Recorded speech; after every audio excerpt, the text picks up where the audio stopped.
What's up guys? Welcome back to my YouTube channel and welcome back to another vid. And for this vid, I will be doing the summary of the chapter 3.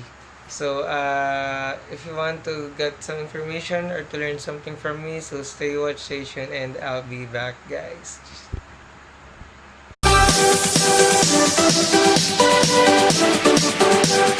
Okay, for our first topic in chapter 3, this is the communication fundamentals. So, a network can be as complex as devices connected across the internet. So, or as simple as two computers directly connected to one another with a single cable. And anything in between, networks can vary sizes, shape, and function.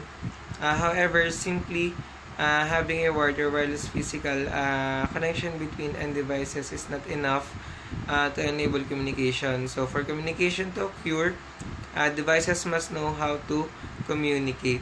So, people exchange ideas using many different communication methods. So, however, regardless of the method chosen, all communication methods have three elements in common. So, the first of these elements is the message source or sender. So, message sources are people or electronic devices that need to send a message to other individuals or devices. And the second element of communication is the destination or receiver of the message. So the destination receives the message and interprets it. A third element called a channel then consists of the media that provides the pathway over which the message travels from source to destination. So communication begins with a message, then it is or begins with information or that must be sent from a source to a destination. So the sending of this message, whether by face-to-face communication or over a network, is governed by rules called protocols. So these protocols are specific to the type of communication method occurring in our day-to-day personal communication. So if the rules we use to communicate over one medium, like a telephone call, are not necessarily the same as the protocols for using another medium such as sending a letter, many different rules or protocols govern all methods of communication that exist in the world today. So the second one is the rule establishment. So before communicating with one another, individuals must be established rules or agreements to govern the conversation. So protocols are necessary for effective communication. These rules or protocols must be followed in order for the message to be successfully delivered and understood. So protocols must account for the following requirements. So there are four requirements. So the first one is an identified sender and receiver. Then the next one is the common language and grammar. Then the third one is the speed and timing of delivery. And the last one is the confirmation of acknowledgement and requirements. So again, the four requirements is the first one is the unidentified sender and receiver. The second one is the common language and grammar. Then the third one is the speed and timing of delivery. And the last one or the fourth one is the confirmation or acknowledgement requirements. So for our next topic is the message encoding. So one of the first steps to sending a message is encoding. So encoding is the process of converting information into another acceptable form. So for transmission, decoding reverses the process in order to interpret the information. Then encoding also occurs in computer communication as shown in figure.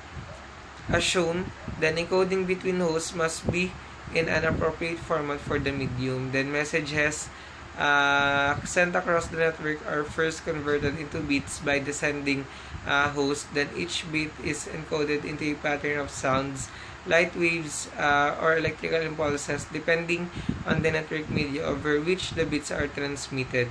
Then the destination host receives and decodes the signals in order to interpret the message. So the next one is the message formatting and encapsulation. Then when a message is sent from source to destination, it must use a specific format or structure. So message formats depend on the type of message and the channel that is used to deliver the message. So the next one is the message size. The message size is another rule of communication. Another rule of communication is size. So when people communicate with each other, the messages that they send are usually broken into smaller parts or sentences. So these sentences are limited in size to what the receiving person can process at one time. So an individual conversation may be made up of many smaller sentences to ensure that each part of the message is received and understood. So imagine that it would be like to read discourse if it appeared as one long sentence. It would not be easy to read and comprehend. And the size restrictions of frames requires the source host to break a long message into individual pieces that meet both the minimum and maximum size requirements. And the long message will be sent in separate frames. So with each frame containing a piece of the original message, each frame will also have its own addressing information. Then at the receiving host, the individual pieces of the message are reconstructed into the original message. So for our next topic in chapter 3, the message timing. So these are the rules of engagement for message timing. There are 3 types of rules engagement for message timing. So the first one is the access method.